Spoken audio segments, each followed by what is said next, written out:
53 days of war, and we understand that it's only the beginning. Not because I know when the war is going to end, but because it's the beginning of the new reality that we're facing. And the new reality is an astonishing fact.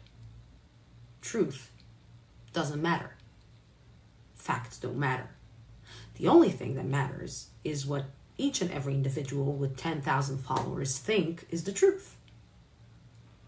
We were foolish to believe that after World War II, the world will never forget.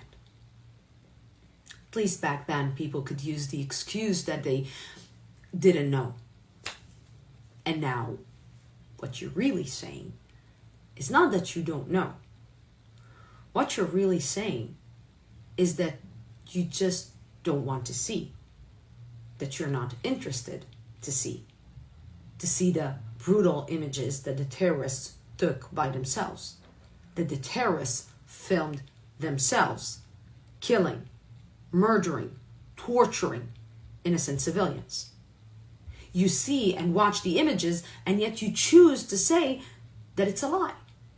You need a bigger proof to actually believe that women were raped and human beings were beheaded by Hamas terrorists.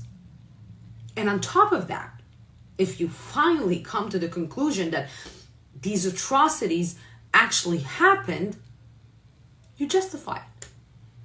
You justify it by saying that they are a resistance movement that is trying to free their people and give them self-determination.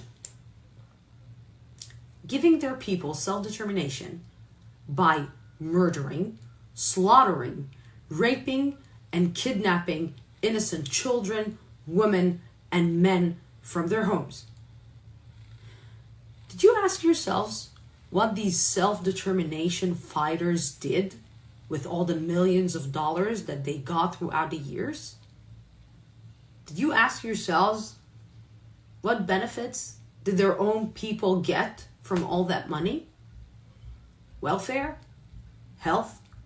Education? Did you ask yourselves why the majority of their people are suffering from poverty? Did you ask yourselves where is the leadership of these self-determination fighters? Why they are staying in luxurious hotels, enjoying life of satiety and comfort while their own people are suffering? I'll tell you why. And I'll quote member of Hamas political bureau, Musa Abu Marzouk. The tunnels built in the Gaza Strip were meant to protect Hamas and not the residents of the Strip. It is the responsibility of the UN to protect them. Basically admitting that these self-determination fighters are only protecting themselves and not their own people. Shame on us. Shame on us that we raised a generation that is not putting a question mark and seeking for the truth. Shame on us that we raised a generation that is more interested in clickbait than in the truth.